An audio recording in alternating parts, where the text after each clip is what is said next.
Hello and welcome to the Utah Puck Report. I'm Jay Stevens. I'm the host today. We're going to go without co-hosts. We have two guests today, and both of you guys have been on the show before. Daniel Brickley, and I actually was going to ask if you want to bring Sam up too, because Sam's so much fun to... Yeah, I mean, Sam is working, unfortunately. Nick Halloran. Nick, welcome back to the show. Yeah, thanks for having me. We've had you on a couple times. We've had you and your brother on. Yeah. So it's been fun. You guys had like an amazing year, like a roller coaster adventure. And Daniel, let's start with you. Where did you begin this season that just ended? I was in Sweden, south part of Sweden, a small town called Västervik. Okay. Yeah, I mean, it was in the Hockey Allsvenskan League, and to be honest, I didn't know what I was getting into. I mean, This is your first year in Europe? It was my first year in Europe, yeah. And what a roller coaster ride it was, for sure. I mean, we'll get more into it, but that's where I was playing last year, is Västervik, and then ended the season in Modo. Okay, and Nick, where were you? Like, where did you start? I started the year in Timrå, which is in the SHL. Okay. Yeah, I had played for Örebro the season before. That was my second year in Europe that I just finished, and my first year I was in Finland. And then my team in Finland wasn't going to make the playoffs, so they sold me, and a team in the SHL called Örebro wanted me, so I finished the year there. And then I signed with another SHL team called Timrå this past year, and started the year there. And yeah, it was all good. And then kind of, some things happened, and it was best for me to get out of there. And I ended up going to Modo with Brickley. And in Sweden, how it works, like the top team in the second league, which is the Hockey Allsvenskan League, goes up to the SHL, and the bottom team in the SHL goes down to the Allsvenskan. And it's kind of hard to explain, but it's a pretty big deal in Sweden because like the fans been waiting for it and all that. But more than that, like the money that you get from the broadcasting company there, it's a huge difference. It's like millions of dollars versus, a couple $100,000 for the second league. And it's funny because I think a lot of U.S. fans, I think fans get it a little bit more, like hockey fans get it more because they end up following players or whatever that play in Europe, and you kind of follow it, or during the lockouts, because there's been 2 lockouts in the last 15 years, and you end up watching like some of your best players go play in Sweden or whatever, and they kind of get it. And then like people that watch Ted Lasso started really understanding relegation a little bit better, about like it's super important for your teams, and to be on that bottom bubble and the threat of going down, or more excitingly being in the tier 2 with the anticipation of going up. But so you started at the beginning, you were in Division 1 or Tier 1, and you had the opportunity to play there. And like I talked to your dad, I know that you were having a pretty good season. Like you were doing... It was a good season. Yeah. Like point a game type season? I was close to it. I had, I think, like 15 points in 21 games. And, one of those games I got hurt in the first period, missed 8 games. And then a couple other games where... I just didn't get a look from the coach. Honestly, bottom line, it came down to me and the coach in Timrå just didn't see eye to eye, and he thought something different of me that I thought something different myself. And for me, I thought my numbers and my play were there to be respected enough to deserve more than what I was getting. Right. And it came to a breaking point, and it was just the best decision to move on. And luckily I have a pretty good agent over there who's got my back, and he found me a good spot in Modo, and it was nice because Brick was already there. And right away I felt like it was a better environment for me. Yeah, and that's one of the things we've talked about it a little bit. We talked about, I know Evan Stofflet, like when he went to the University of Vermont, he was recruited by a coach, really wanted him there out of juniors, and he gets there his freshman year, plays a ton, everything's great, but then they fire his coach, they bring in another coach, and that's not the guy that recruited him. He's going to go out and recruit his own players. So you have the same guy, same player, putting up good numbers, and just because he's not your guy or whatever, the coach starts playing other people, and it's weird because, I still watch how you guys do, and occasionally we do updates on the show and let people know how all of our pros from Utah are doing. But it was weird to watch all your numbers.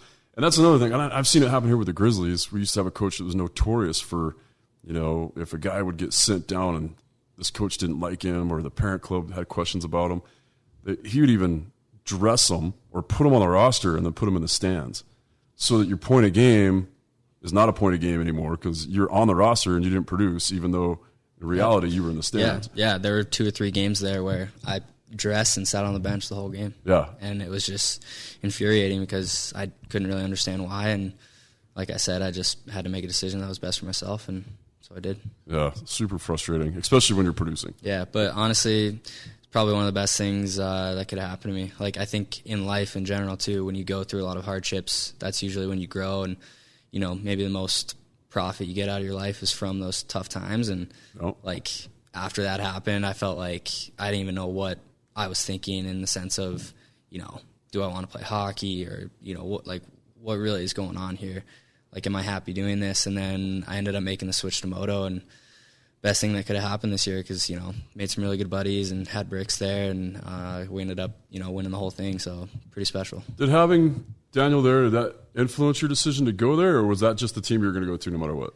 No, absolutely. I was actually, it was between Modo and Bjorklöven, and Bricks just said... I was begging him to come. He just said, because Bjorklöven's a really good team there too, and they had a good chance to make a run at the finals, and, Bricks just said, don't go there. Please don't go there. And then there were also some logistical things of, I'm a right-handed shot, and they had a couple there that were doing really well, and I'm sure I would have went. They would have put me in a good spot, but I think I had more of a chance to succeed in Modo where they didn't have as many right-handed shots, and it just it worked out.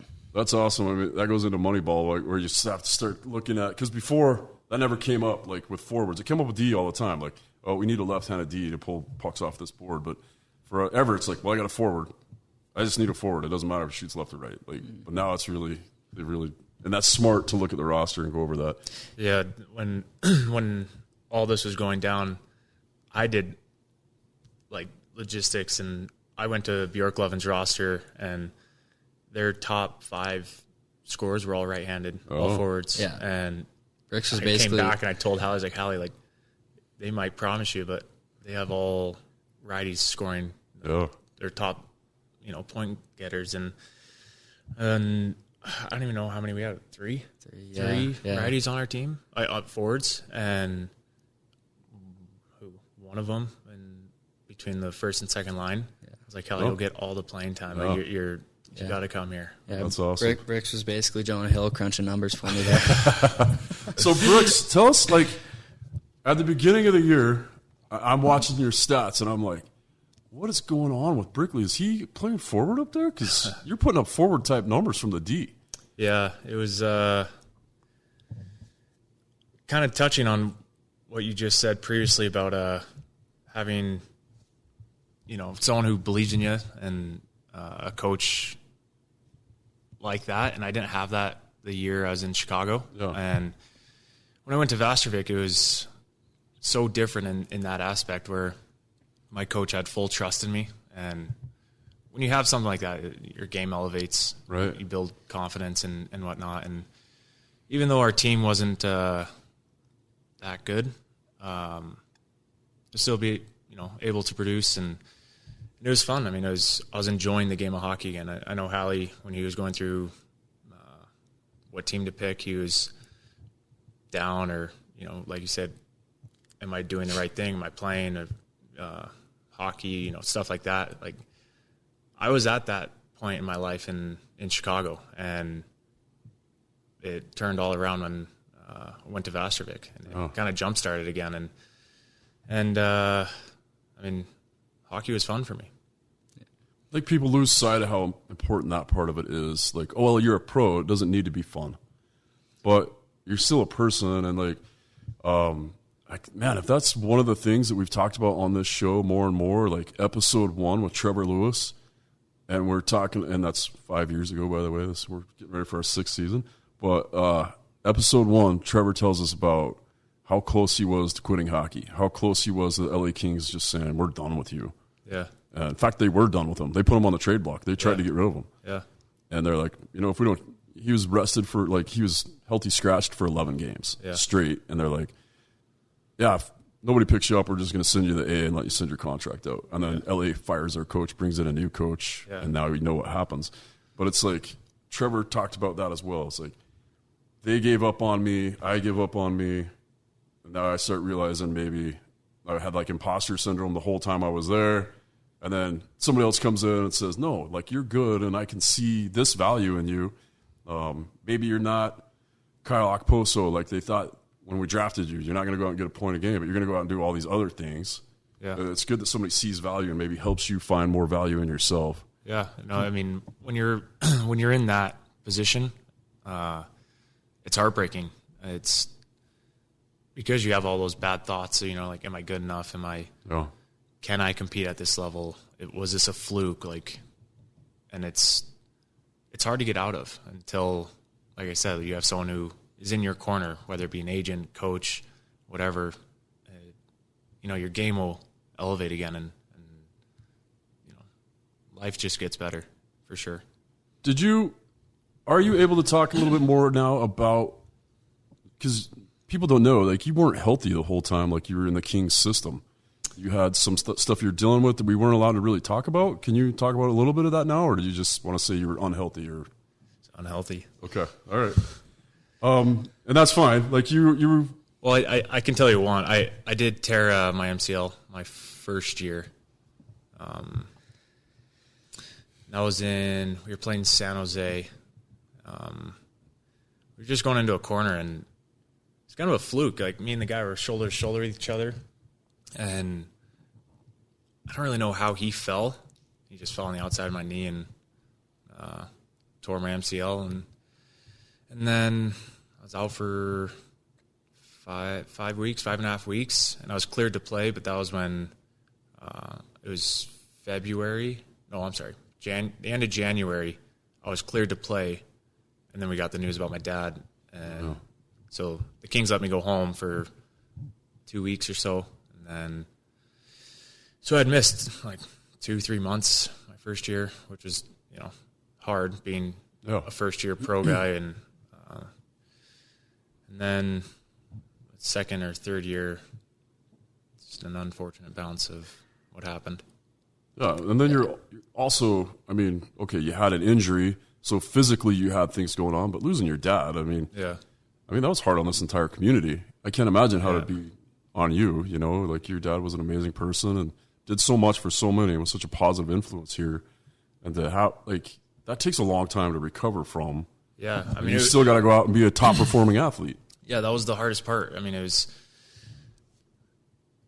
obviously losing a parent is very traumatic. And obviously, that was my first time having to go through that. And at a pretty young age, and having to separate between business, hockey, and family was tough for emotions. And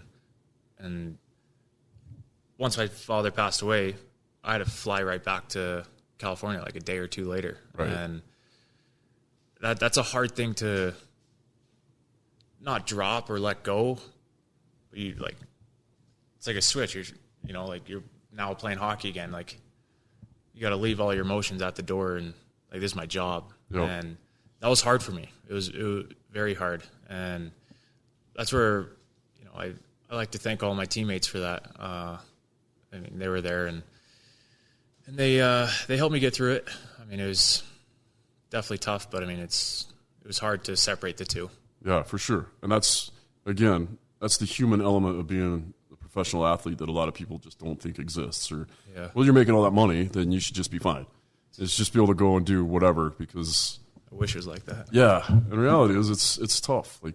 And not on top of having the loss, on top of having to perform every day, you got to go live somewhere where you didn't live before, away from family, away from friends. So it's tough. And again, that's something else that you were dealing with, and now you've got to move forward with your career. Like you said, you're having your doubts, and the first opportunity comes up, and you seem to just excel.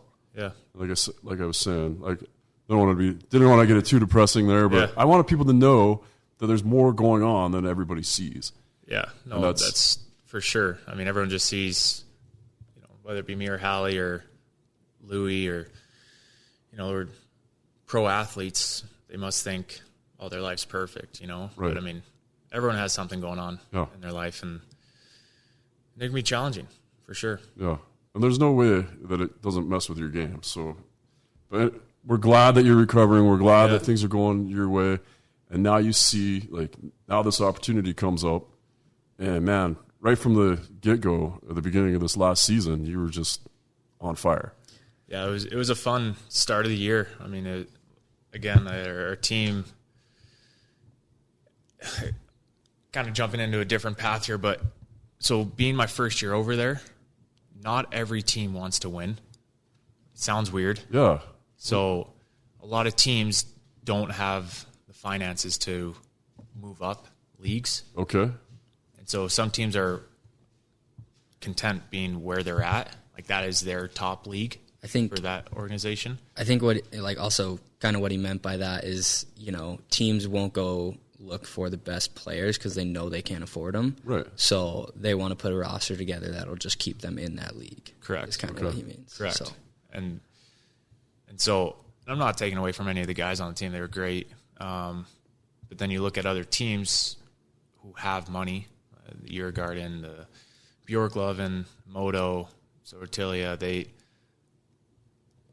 they're a rich team in that league, and they can afford, like Ali was saying, to get the best guys to come to their organization and try to help them, get promoted to the SHL. I mean, Djurgården had a player, Marcus Kruger, who's won 2 or 3 Stanley Cups now, and a team like Vastervik probably isn't going to get a guy like that. So I think it's a good. So I mean, if I'm not mistaken, are all the teams? They're not business owned, unlike sports teams here. Okay, they're sponsors, aren't they? Yeah, I think so. I'm not sure. So the community just sponsors it, or okay, and so that's how you get paid. That's how they run the rink and and stuff like that. And so, I mean, we were not very rich. Okay, I guess you can just say that, and that was actually the reason why I got traded. You started outperforming your pay? No. The team went bankrupt. Oh, wow. Yeah. And it was a roller coaster because my coach would call me and he's like, Bricks, we're not trading you. You're our guy, blah, blah, blah. And I don't know if you know it, Marcus Vela, he was with me in Vastervik. He got traded to Modo first. And the reason he got sold was because we weren't going to get paid in December.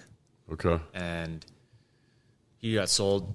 No, over there, it's all pretty open about money-wise. Like it was known news that Vastervik was in the hole, and so they sold Vels and got paid. And January 2nd or something like that, coach calls me in. He's like, Bricks, we got to trade you. I was just like, okay,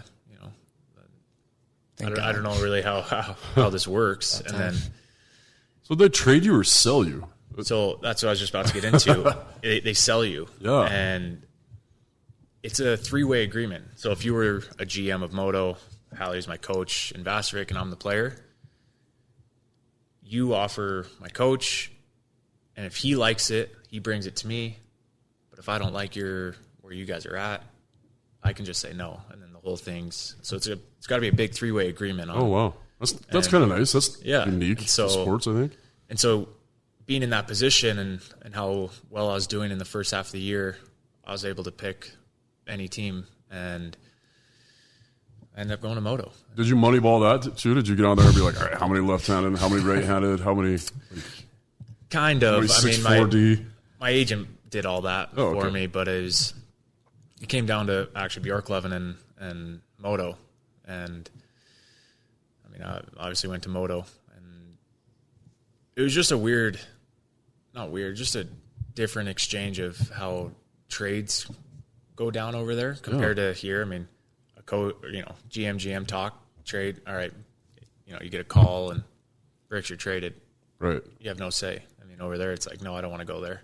And then you just deny. And then you want a team you want to go to, you just tell them, and that's it. Wow, that's cool. Yeah. And a lot of people don't understand that here is that, with the Utah Grizzlies, you've got Kanasowicz who's doing all the wheeling and dealing. He's the coach and the GM. Yeah. But in the NHL, it's the GMs. The coaches don't make those decisions. Yeah. And with Vegas Knights, I know everybody was mad at their coaching staff for getting rid of Fleury, or it's not the coach. It's the GM that makes that trade. A lot of time the GM makes the decision, and the coach and sometimes the players don't know until they all read it on social media nowadays. Yeah. So it's nice that you guys kind of had that. We have a little say. Yeah, a little say. Little. So how do things go when you get to Modo? Right off the bat? To be honest, I struggled a little bit. Oh. I mean, right when I left, I was almost a point per game, and then playing in Vastavik was kind of running gun. Yeah. We tried to have a structure, but for whatever reason, we just couldn't piece it together. And so it was more of a run and gun style type of game. And when I got to Modo, they were very structured. They had which every team should have, forecheck, neutral zone, D zone. Right. And it was so different than Vastavik. And their big thing is that they want, if we're in the O zone, it's not just the forwards doing the work. You play with all 5 guys, and which I love about that. But it was just it was a hard transition, at least for me, being a defenseman, and just how fast they wanted to play all the time. So I mean, it's bigger ice too, right? It's really when they want you to get involved and do more work as a D, and there's that much more ice, and people don't understand. Just even with us just being a little bit wider, and you got to cover that blue line, that gives you a lot more space to cover as a defenseman. Yeah. And now you got to pinch and do. Participate. But it sounds like you're participating quite a bit before if you're a point-a-game guy as a D. Yeah. I mean, talking about that wide ice, I mean, if you have someone like Hallie flying, Hallie skates fast, and a lot of the Swedes' skating is phenomenal over there. And so you have a lot of fast forwards, and it can be tough. It's challenging because they have so much ice to work with, and then, it's wider. That much longer to go close on someone, and there's good and bad to it. I mean, it kind of stinks. You have to cover more ice, but when you have the puck, you have that much more time to make a play or do whatever you want with the puck. And so I mean, it's good and bad. Yeah. Did you try to keep your physical play up over there, or did you just kind of back off a little bit? Yeah, he backed off. No, I'm just kidding. Wow.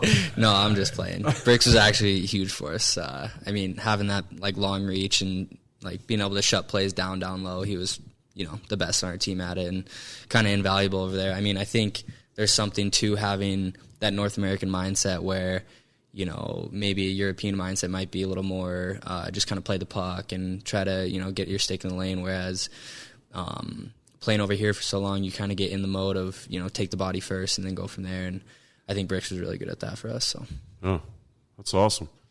It's just weird to try to adapt.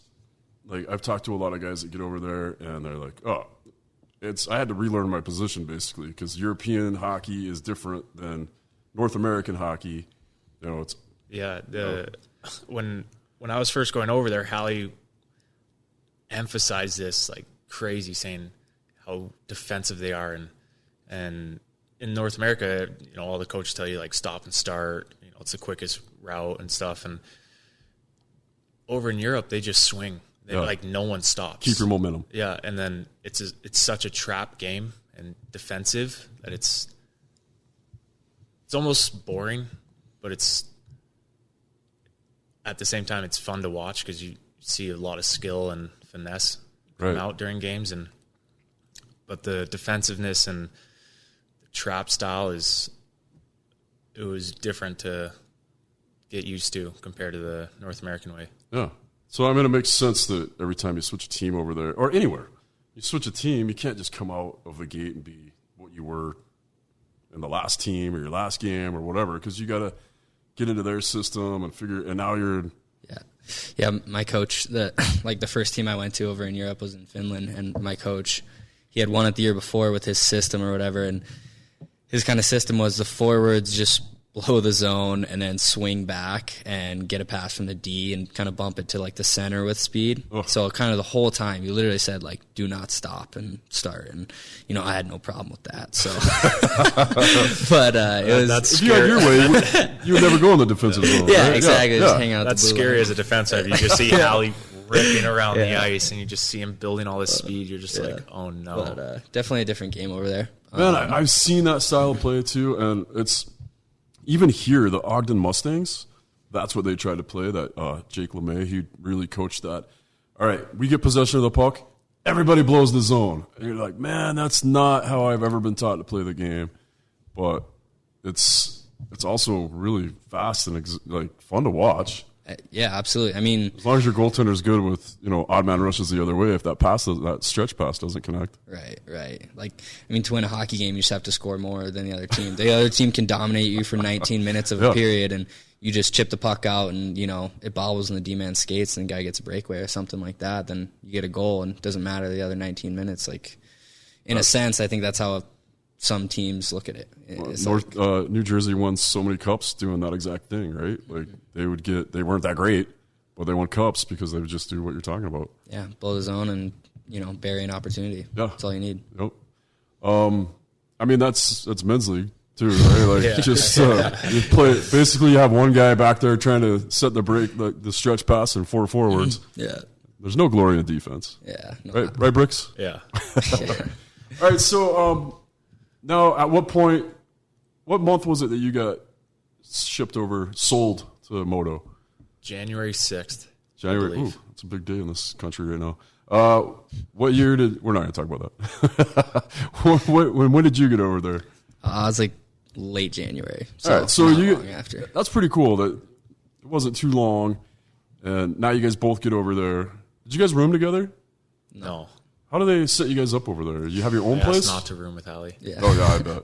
No, they say disgusting habits, I hear. No, they set you up with a nice apartment and car and stuff. So they treat you pretty well over there. Oh, that's very nice. Yeah. I remember when Stops was playing over there, I think they gave him like a Mercedes that had the team logo on it. But so he's posting pictures with him and his Mercedes. Yeah, we had our name and numbers on the car, so if you just cut someone off, they knew exactly who you were. That's pretty interesting. Yeah. All right, so you guys get over there, and you're like, all right, where was Modo in the standings? How were things going for them when you guys got there? First place. They were already in first place. When I got there, they were just coming off, I believe, an 18-game win streak. Wow. They were dominating the league the entire season until about end of February-ish. I think we lost like 6. Yeah, something. Right when I got there. No, it was, like they were hot all year, first place, and then kind of had some tough bounces, lost some games, but then I think we started to find it at the regular season, like last 4 or 5 games, I think we won or something like that, and kind of hit our stride at the right time. I think it was good though for us to because they were winning so much. Yeah, we went on I don't think it was 6 consecutive losses. I think it was like win, loss, win, loss, win.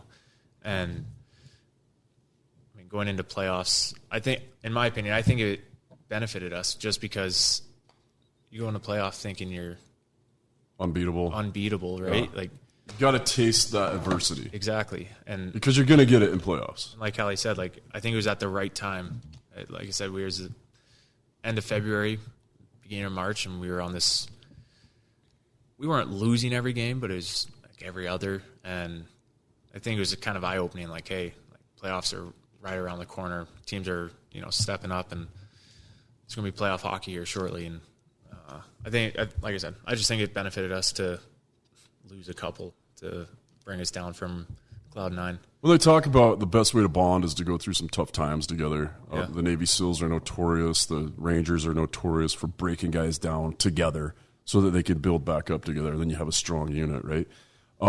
But not to get too dark, you guys are both coming from places where you're like, you didn't have a ton of confidence, or you had coaches that weren't doing that great for you. Well, not maybe you were having a better time, Brickley, but Halloran, you were like getting crapped on by your other coach. Now you come to a team that's won 18 straight. Now you guys start losing. Does that mess with you at all? Yeah, absolutely. You're like, all right, is this me here? That's the problem. But I think you take a step back, and a hockey team has 20 players, and sometimes you win games, sometimes you lose, and you do everything you can to win the game, and the result is the result. And I think when we lost those games, you kind of have to be able to assess that you're doing everything you can, and that's the best that you can do. So, and that's some maturity, right? Like, it's easy as you progress as a pro, or maybe through your college career you learn this, but like for younger guys that are listening, they're not going to have that maturity. What would you say to those guys?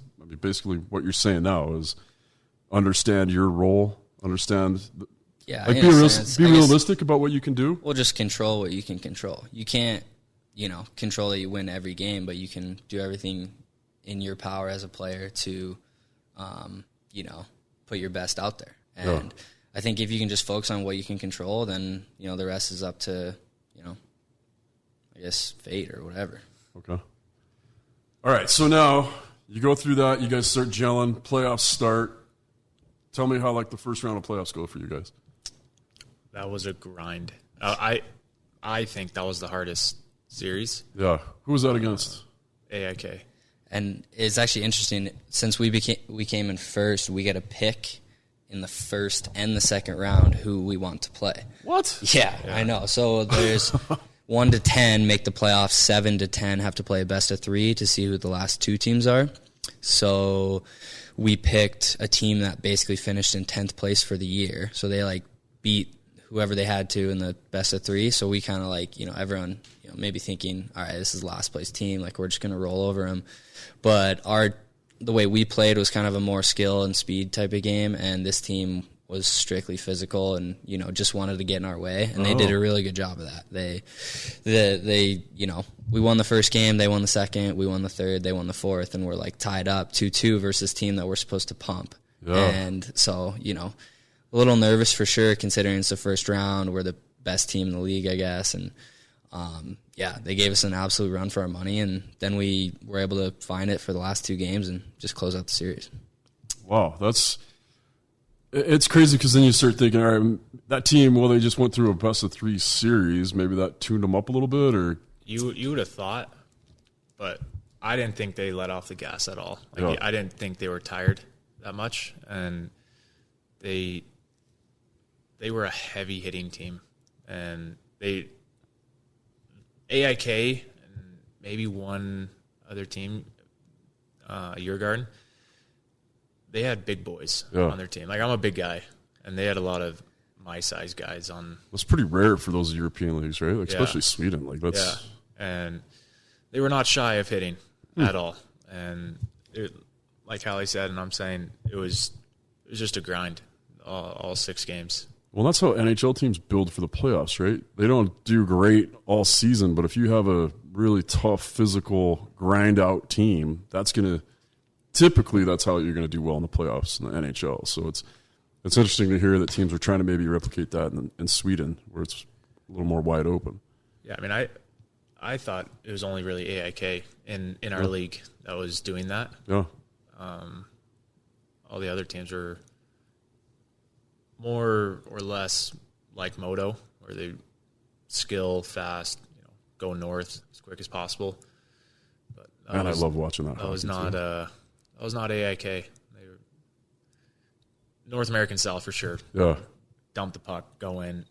Look, I love North American hockey. I love bump and grind and that kind of hockey that you're talking about. But man, I love watching Swedish hockey too, or the European, just fast. There's nothing prettier than watching when there's a possession change and watching 4 of the 5 guys immediately switch direction. It's artistic to me. It's that transition game is beautiful. Yeah, for sure. So fast. It's fun to play. All right, so how's round 2 go? Who do you guys have in round 2? Mora. Take over. I got the first round. Well, you would know better. I didn't play at all in the semifinals. Game 6 of AIK. Didn't really touch on this, but it was a pretty cheap series. Okay. I don't know, 3 or 4 guys got hit from behind, like pretty bad, myself included. And then I ended up tearing 2 ligaments in my ankle in Game 6, and so I didn't play in Mora. So Hallie would know more on this, but yeah, Mora. They were a team that were just clicking at the second half of the season. Literally, you couldn't beat them. They were just red hot, and we kind of expected a pretty good series, but we ended up just kind of finding our rhythm after that first series. I think we were all kind of engaged in playoff mode and ready for maybe another series like that. So I think we were on our best game, and I think their top guys didn't score, and I think their goalie maybe was a little shaky. So, we took the first 2 at home, pretty boring games, honestly. We score, they score, and then we get up 2, maybe 3, and kind of just lock it down. And so nothing exciting there. And then we go on the road, and, we're hoping to get 1 on the road, because usually, in a playoff series, you can, bank on maybe the home team getting at least 1. So we're just trying to steal 1 out there, and we end up having a come from behind win in the 3rd game, so we're up 3-0, and then 4th game we just also play another solid game and close them out in 4, which was nice. But I think it was kind of a double-edged sword in a sense, being done so early, because we just had a week and a half to just wait and practice, and you can kind of get out of that playoff game mode. Right. So, I think, it was a good thing and kind of a bad thing at the same time, but it was nice that we played the minimum amount of games possible. So is it just like here where it's 2-2, 1-1-1? Yes. Okay. But in the SHL, crazy. I do not know why they do this. They still haven't fixed it. They go 1-1-1-1, all the way up to 7, which is insane. Wow. So home ice advantage doesn't even mean anything really. Wow. Except if you go Game 7. Yeah. Yeah, I guess. Yeah. And then there's a bunch of Moneyball talk about that, because home ice sometimes, in the NHL playoffs right now, home ice isn't doing that great in the first couple rounds. Seems like there's maybe a little added pressure to the home team instead of for sure. As the players get older, they're at home, they're dealing with their kids, they're dealing with the normal stuff they deal with all the time, as opposed to going on the road and just staying at a hotel and just hockey. Yeah, and just being able to shut everything out and shut everybody else down. So who do you play in the championship against? Djurgården. And they're a team based in Stockholm that they got relegated last season, and they were trying to make a push just to get right back up. So they had a lot of really good players on the team. Yeah, they were deep.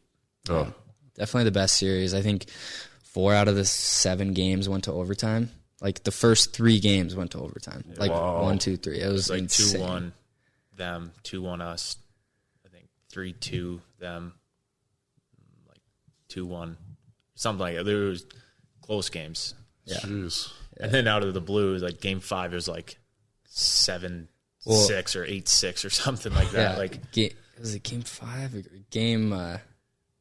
One of those games. We were up 4-1 going into the 3rd period. But we were going down we were on a penalty kill going into the 3rd period, and they end up getting 1, and we're kind of all on the bench. All right, 4-2, it's okay, whatever. I was in the box. Yeah.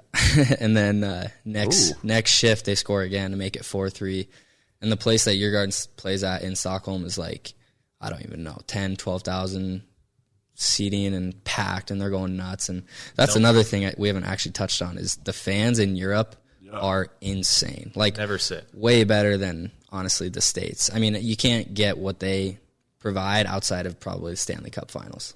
They're standing the entire time, chanting singing, everything, flags, fireworks. It is insane. Yeah, crazy. So, but yeah, so much fun. So we go down 4-3, And then we score 5-3, they score 5-4, we score 6-4, they score 6-5, all in the third period. There were like 8 goals scored. This is like 5 minutes left. Yeah, it was nuts. Yeah. And then, we ended up winning like 7-6 or something. So, but crazy series. Did it go to game 7? Yeah. Yeah. And that was, tell me about that one. So we... Are you in the lineup, Brickley, for game 7? So, like I said, I played all of... the first round, missed the second round, played all the games until game 7. The morning of pregame skate of game 7, coach called me in, and my ankle wasn't getting better, and just told me, like, they dressed 7 defensemen, right? And they just said, we need 7 healthy for this. And I was like, yeah. Makes sense, right? Yeah. Like, it sucks to not be in game 7. Wish I was out there, but at the same time, knowing what I know now, we won. Like it was worth it, but I mean, it sucked not being out there. But yeah, but I mean, it was a game. You definitely paid the price, like you contributed all the games that you played. You made them get to where they were at. Yeah, exactly. So, exactly. But it came down to game 7. But the crazy part was game 6. We were in Djurgården. They scored first. We tied up in the third period with like 9 minutes left. Or no, we tied it up in like the second or something. So it's 1-1 going to the third, game 6, and then we score with like 9 minutes left. And all of us are like looking on the bench, kind of like, this might happen. Like we might win this like right here. And we iced the puck with 1:50 left, and they just, they work it around. Old goalie. One of our guys kind of, makes a bad read and gives the guy the middle lane, and he just goes and buries it. This place is going nuts, and so loud. So all of us kind of get deflated, like we could have won it right there. And then you have to kind of regroup and focus back up because the game's not over. So we go to overtime, nobody scores. We go to second overtime, and then I think it was 4 or 5 minutes in, they just like throw a puck 10 feet wide of the net. This kid, I don't even think he was looking, eyes closed, like just hit his stick and went in the net. So it was heartbreaking. Yeah. So we're like, okay, we got to – and we were up 3-1 in the series, by the way. So they win 2 in a row, and we're like, we better not lose this lead, basically. Yeah, it was a quiet plane ride home, for sure. Wow. Yeah, that's tough. And that's another thing. Well, you're human, and now you start – Well, sorry to interrupt you. No, good. Kind of the dagger in that is – so we had our planes – we're flying back to Modo, cases of beer waiting for us on the plane. We were up, like, and then we all get on the plane. Obviously, no one touched the beer, but like just cases of beer, like expecting to, we were going to win that game. And so you get on the plane, you're just like, oh man, like, we got to get it done here. Yeah, but pretty crazy. Went down to game 7, and like we just put a kind of a perfect game together. Like we played our system to a T, speed, and just scored the first goal, scored the second, scored the third, and then got a nice 4th insurance goal. Like with this team, they were just coming back all series. Like even if they were down, they'd get 1, get 2, and then, so whatever. But I don't think I was, kind of celebrating on the bench until maybe 1:15 left, and they had to score 4 goals. Like seriously, I was not. I'm like, you never know. Right. You never know. So, but then, clock runs out and we're all going crazy. The fans are going nuts. It was a pretty special experience. Yeah. That's pretty crazy. Have you won big championships before? Never. That's. I mean, college, 1, 2, 3. And then okay. WCHA. Doesn't even exist anymore, right? CCHA. what was CC ranked? I don't even know the name of it. CC, we had a lot of pride. Okay. Yeah. Did you guys play against each other in college? No, they were too bad for us. No. I mean, our team wasn't great, but we had some fun. That's amazing. I mean, this has to be, like, even in college, winning conference championships. How many people are you playing in front of? 6, 7, 8,000. Yeah, now like at Modo, how many do you play in front of? Like 10. At least 10. 10? 10, crazy, loud, screaming, cheering, singing, and I think fireworks. Maybe it was definitely made it more special in the fact that it was 3 rounds of best of 7. Yeah. It wasn't, in college where it's one game. It's, Right. Yeah. It's like it's like another season. Yeah. It felt like so. Second season. I mean, that's what it's. When you're playing 21 games. How many? We played 17. 17. Yeah. Oh. So a lot of ups and downs, but unbelievable experience. I'll What a never crazy forget. experience. Yeah. Looking back at it now, tell me your number one, like your favorite moment from the season or being in Modo. Like, what stands out at you is like, man, I'm having so much fun right now. This is the greatest thing I've done. Like, I love hockey.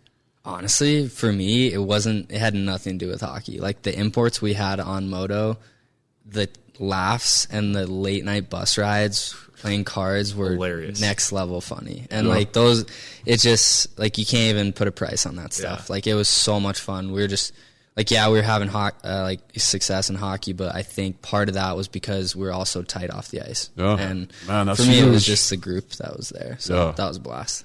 Yeah. Not to copy, Same but I was answer. going to say the same thing.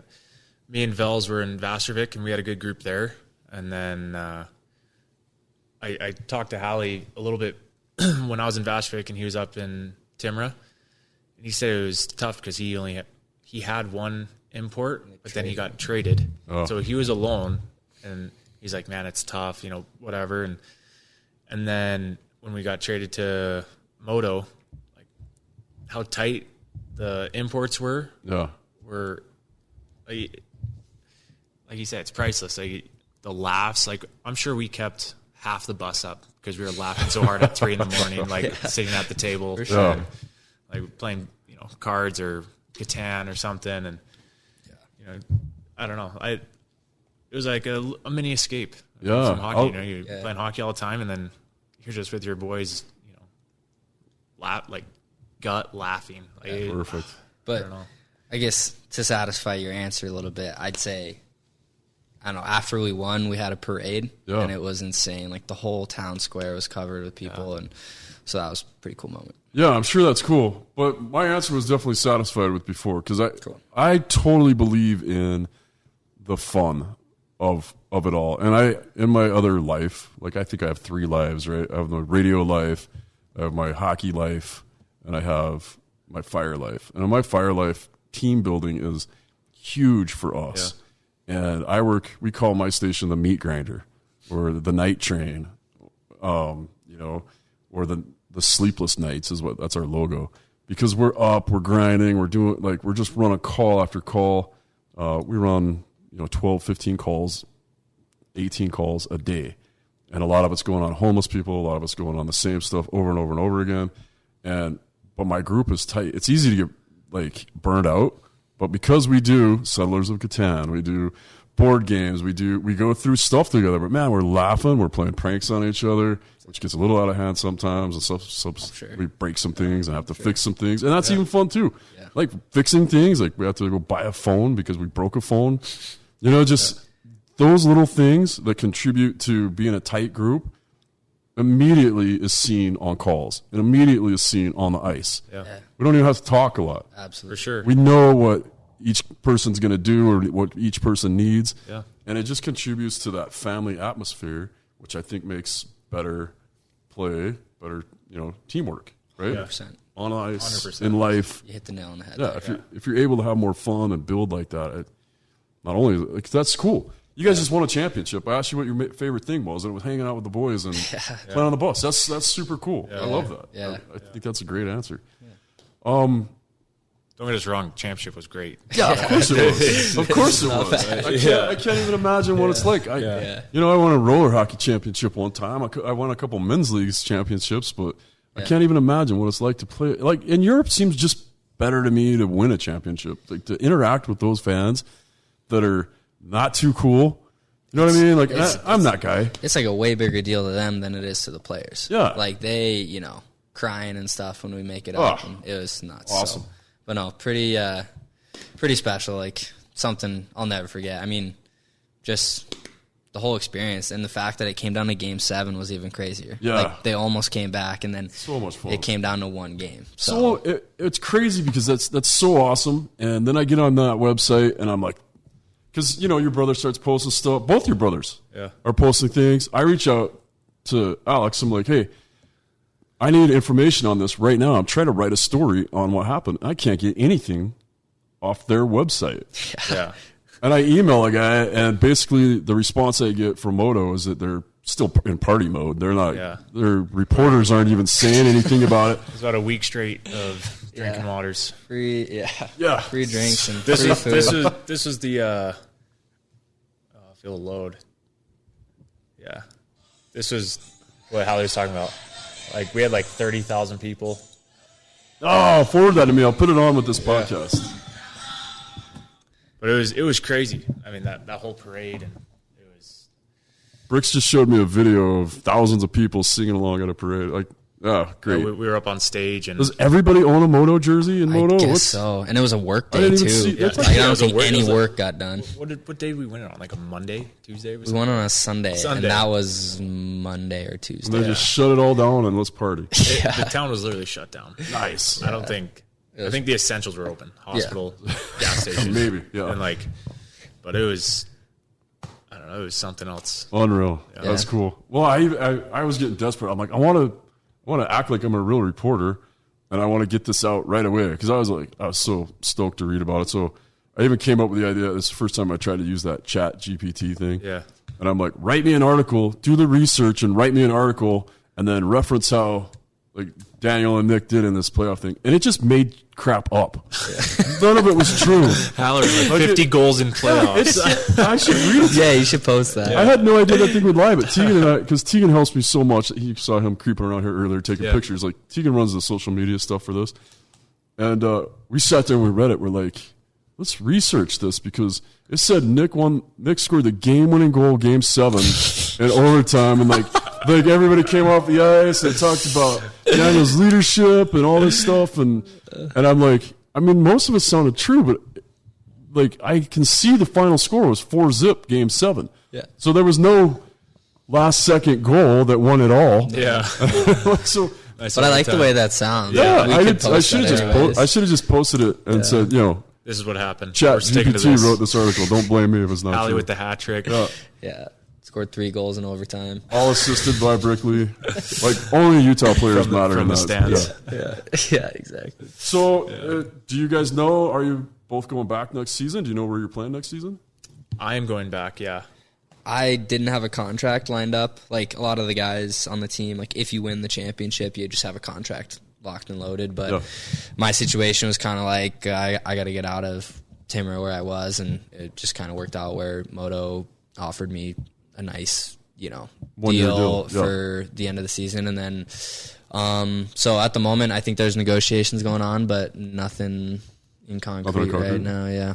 Oh, so, is that where you'd want to go though? We'll see. I guess you shouldn't say it. Don't say anything because that tips the scales a little bit. Yeah, sure. But I mean, the group of guys there would be fun to go back and be with for sure. But who knows? We'll see what happens. The contract negotiation. I'm friends with George Peros.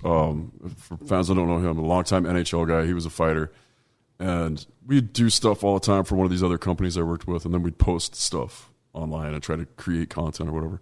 And one time we went out and screwed around at the LA Kings Ice Center, and he's like, we can't post anything from here because I don't want to tip the scale and let them know that I want to sign in California or that I'm spending time in California. I think he was with the Ducks, but he's like, so don't tag California. I don't want them to think I'm in California.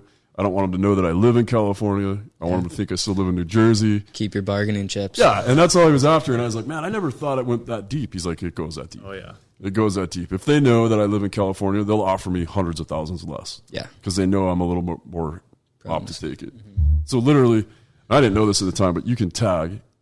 You can say wherever you want to say. Yeah. So we tagged like we were in Helsinki. So instead, at the beach in Helsinki. Yeah. That dude's so smart when it comes to business. With the Hermosa Beach flag flying. Exactly. So let's talk a little bit about Utah hockey. Let's talk about things that are going on here. You guys are both from Utah. You've grown up here. What are you guys doing during the summer?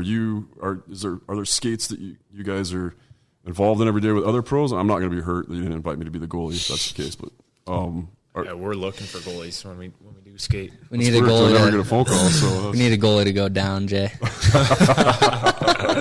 must not be. I get that. No, we're just I butterfly sometimes for a 50-year-old. Hey, you gotta do what you gotta do. I have really nice gear. Right now, we're not really skating. Our summers are short. Yeah. We went for so long, we ended later than usual, and then I have to report back July 31st. Jeez. So kind of staying off the ice for a little bit. Right. Probably start picking up skates at the end of June, maybe start of July. You guys are working out every day. Yeah. Like that's where you both came here right from a workout. Yeah. Yeah, I got to stay busy. I mean, when I came home, I didn't work out for like a week and a half or something like that. And I mean, it's nice. You need to give your body a rest, but then you kind of start going crazy. Like, all right, I need to get busy and start doing something. So just start cold therapy. Just start jumping into cold tubs. Exactly. That's cold lakes. That works, right? Yeah, exactly. So that's got to be our new pitch. Just get people. We'll just go to the lake and say we're doing cold therapy. Yeah, I was just up at Flaming Gorge and I jumped in. And yeah. Thinking it was going to be cold. I mean, it is cold. I mean, it's 50. I think it was like 52 degrees, 53. Oh, perfect. And me and Hal have been ice bathing, and that tub is freezing. Yeah. And so when I jumped in this past weekend, I was like, "This is a bath." Yeah. You know, like right. Well, the research says 55 or below is good. 55 is where you want it. I was just in Korea, where you guys were talking about before. They have a cool setup in the, just even in the hotel, they have hot, warm, cold tubs. Yeah. So you start in a hot tub for a little while, and then you go to the cold tub, which they kept at, I think, 37 degrees. Yeah, that's cold. And by the way, you have to be completely naked when you're there. So, yeah. It's a little Where is this? Sorry? In Korea. Oh, okay. When I was in Korea. So then, anyway, and then you get in the warm tub to kind of thaw out and then get dressed and go home. A lot of the guys in Vastervik, this is just a side note, if any Swedish name of the city ends in Vik, it means you're by the bay, you're by water. Oh, really? But so we're on the Baltic Sea, and in the bay it'd freeze over, and a lot of Swedes will go out and cut a hole themselves, and what you see online, like they'll cut a hole here, and then they'll swim like 10 yards or whatever, and then they'll have another hole over here, and they'll just swim that, and that's like their cold plunge. Wow. A lot of my teammates did it. Yeah. They'd ask me, I'm like, you guys are crazy. That seems dangerous. One, that's like, what if I can't find that other hole? Yeah. Screwed. Yeah. Like, I'm dead, Yeah. But I can't even imagine how cold that was. Yeah. But Well, it froze at the top, so crazy. And I know we can kind of talk about, are you guys teaching lessons? I mean, yeah, like I hit up a guy up in Park City, Tommy Anderson. Yeah, and I think we're working something out. So I was considering teaching a little bit this summer just to, help out and give back and get some, something like make that. It's fair, right? Like you guys have been through so much training, and you both came to my camp a lot, so I know you're well trained. Yeah. But like we can offer a lot. Yeah, you can offer a ton, and you've been coached by so many different coaches. You've taken so many tools to put in your toolbox. Mm-hmm. So it's good that you guys can get on the ice with some kid and give you a little bit, a lot, depending on whatever level they're at. You guys can match it and get them better, and then you deserve to be paid for it and make a little bit of money. Yeah, people forget that part. I mean, it's not like you guys are in the NHL making millions. You still got to put food on the table, so it's fair. Like I know a lot of people think you should do it for cheaper, or look, we just come to drop in with us and we'll pay you $10. Well, yeah, no thanks. Yeah. What do you think about the rumors of the NHL coming to Utah? I love it. I think that would be awesome for the state of Utah and the sport of hockey. I mean, we were talking off podcast a little bit about how Arizona, that whole thing's going on, but the fact that Austin Matthews came from Arizona and might not have even played hockey without the Phoenix Coyotes or Arizona Coyotes or whatever. Yeah. I think it just helps grow the game, and it'd be pretty special. So, and I think it's a great location for it too. You've got a lot of teams close by. It's like kind of a neutral location if you're in the West. So I think it's great all around. Yeah, no, for sure. And we were talking about it because, every time I post something, and granted, it's a passion thing for me. Like this podcast was a passion project for me that nobody thought would work. Nobody we thought we'd get 20,000 listeners an episode or whatever. KSL just basically let me try it. And they're like, yeah, we'll give you a year. And we're just completing season 5 because we're one of the top sports podcasts on KSL. Yeah. Because there are people that want to know and there are people that want to play. Yeah. And they're not all hockey players.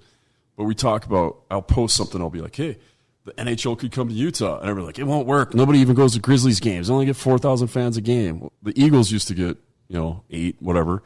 But the exact same thing was happening in Vegas, like we were talking about before. The Wranglers were there. The Aces were there. They've had tons of teams that do okay but not great enough to survive. But you bring a team like the Vegas Knights in, you bring in the NHL, and it's not just hockey fans that go. It's people that are wanting an experience. Yeah. Mm-hmm. And now go there and try and buy a ticket. Yeah, exactly. I mean, look at down in Coachella, like the Palm Springs team. Yeah. All the rumors, like, it's a retirement place. Like, you're going to have all these old people. Like, no one's going to go to these games. I'm pretty sure they sold out, like, I thought I saw a stat, like, 87% of their games or something. Like, yeah. And that's doable. Yeah, I think that's doable here because people want the experience, and that'll grow hockey here. Yeah. And I think Utah hockey's grown an incredible amount since we were kids. Yeah, I mean, it's definitely. I don't know how many high school teams now have hockey, and I'm a little bit out of the loop, but travel hockey. Travel hockey's huge here. Yeah, I mean, it's grown quite a bit. Yeah, regardless of the sport, I think a lot of people like to go and watch athletes compete at the highest level in the sport. So I don't like basketball. I go to Jazz games. Yeah. I don't really care. Yeah, it's just fun to go watch the best of the best do what they do. Yeah. It's fun. I look forward to I'll go get a beverage. I'll go get a piece of pizza. And that's what I love about going to an NHL game here. I go to several, and there are several Utah fans that are in on packages with Vegas, and I think it'd do well here, and I think the way they have it set up, I know a lot of people complaining. Bricks, you actually played an NHL preseason game here for the Kings, and what was it like to play at what is now going to be called the Delta Center again?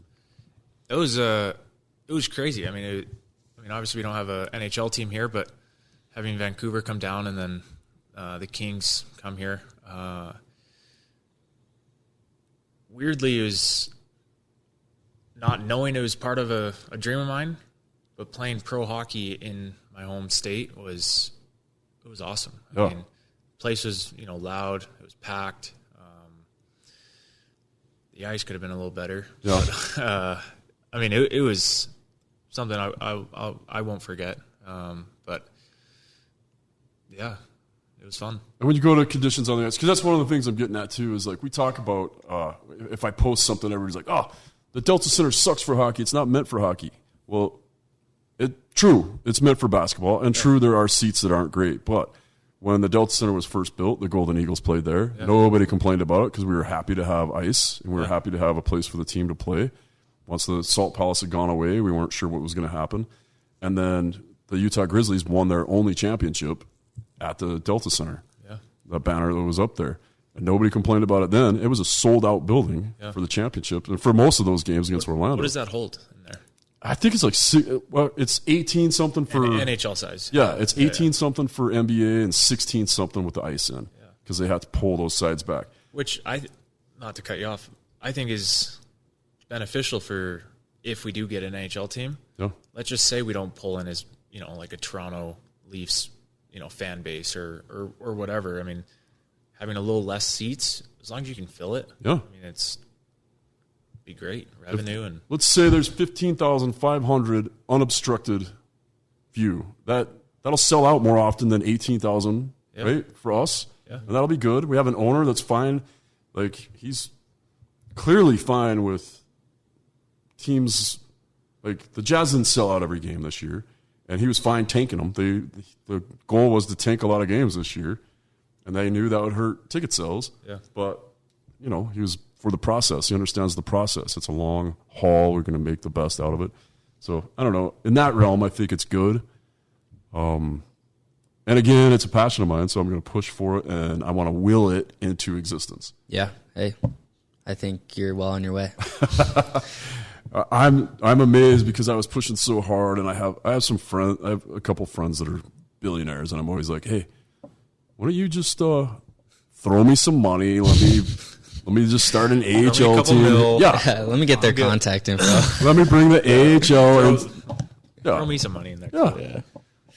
And it's funny because they're like, yeah, write up a business plan. Let's see what happens. I'm like, I don't know how to write a business plan. I'll get somebody else on that. But I've always kind of thought I could at least start with the AHL and bring in a team because Vancouver really wanted to put their AHL team in here. Vegas talked about it.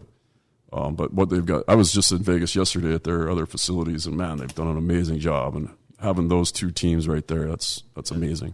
Yeah, it's nice. It's nice being that close. I mean, you look at when the Kings had Manchester, it's across the country. Yeah, it's crazy.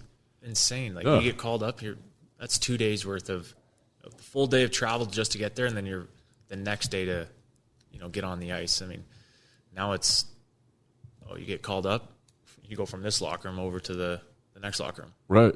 And that's nice when teams have that. I mean, Anaheim and San Diego are close, Vegas and Henderson are close. Yeah. The Avalanche and Colorado Eagles. Yep. I mean, that's very accessible. And that's why I really thought the AHL would do well here too. But that's before I thought somebody would buy a building and bring the NHL here. The NHL, I think, I would like to believe it would do well here. I think it would. I mean, look at Seattle. They're not that, I don't know what their hockey atmosphere is like, but I know it's not a huge hockey town. Yeah. Neither is Salt Lake City, but I think you see the success there that they've had, and I don't think it's far-fetched to replicate it here. Yeah, I agree. And it's, I don't know, like basketball, baseball, numbers are dwindling. Hockey keeps going up. It's just such a good game. It's so fast-paced, and, it's... nonstop action. Yeah, and when I take groups I'll take random groups, like firefighters or whatever, that have never been to a game before, and I'll be like, okay, my Christmas present to my crew is I take my crew and their families to a Grizzlies game. And I get a suite, and I get it catered, and we hang out and we watch a game. And every time, people that have never been to a game, even the Grizzlies, and say whatever you want about the Grizzlies level, it's still professional hockey. Those are guys that all still played NCAA or major juniors. And it's good hockey. And every time people are like, man, that was amazing. Mm-hmm. I never knew hockey was so cool. I am coming to more Grizzlies games for sure. I'm coming. And I've sold season tickets for the Grizzlies. I've had them, just call Jared. He'll sell you season tickets right now. Yeah. So yeah, it's, I think the more exposure people get to hockey, the more likely they are to keep going. I think the NHL would be amazing for that here. Yeah, exactly. Anything else you guys want to talk about as far as hockey in Utah, or anything else we can help you guys promote? Should we give out your number? You want 1,000 people calling you for lessons? Oh, I'm good. Thanks. But I'm all good. Yeah, all good. Okay, well, you guys, I can't thank you enough for coming on the show. I know you've been on a few times, and we're excited to see what happens for you guys next. I am going to try to actually not write an article, but actually write the article. Now that I've got more of the facts, we'll have you guys send me some of those pictures in that video. We'll post them with this podcast. Well, Keegan will. I still don't really know how to do it, but we'll get all that stuff set up and help promote you guys. And just know that when I'm out, when I'm doing stuff, and I run into people, not just your parents, because when I run into your dad at Costco or your mom. Well, I'm trying to get your brother hired on with the fire department right now. I just texted him last night, and your mom's talks to me about that. Yeah. Of course, they talk to me about you, but everywhere I go, when people sit down, they're like, "Hey, how come you haven't posted an article about what Daniel's doing or what's going on in Halloran?" So people are supporting you, and the whole state of Utah seems to be like just proud of you guys and what you've done and what you've accomplished and what you keep accomplishing. So thanks for being listed a good inspiration for Utah hockey. Yeah. Yeah, well, thanks for being a great voice to get our stories out there. Yeah, well, I'm excited about it. I'm excited about Season 6 coming up. Speaking of Season 6, there's going to be some changes to the Utah Puck Report. The Puck Report's going to be going a little more national. If you are wanting to be a sponsor of this, you can reach out through email or jstevens@ksl.com. Make sure that you subscribe. Make sure you share it. Make sure that your friends know about it. The bigger this podcast gets, the more coverage we can do of hockey in this state, including University of Utah hockey, which we covered last year. And that's another thing. I don't know if you guys know, Utah's trying to go like NCAA. The D3, But they'd be going D1. So Pac-12 is trying to go with a whole D1 setup now. So it would be, Arizona State already has a team. Arizona's close. Oregon, UCLA, Stanford. That'd be amazing. That'd put your beloved Colorado College right in the same conference with those guys. Yeah. That'd be pretty special. Having a D1 team in Utah. I wish I was 10 years younger. Yeah. No kidding. Yeah, no kidding. Well, you guys do a lot of the groundwork to make it happen. All right. Well, guys, again, thank you. And that'll conclude today's Utah Puck Report. Thanks for listening.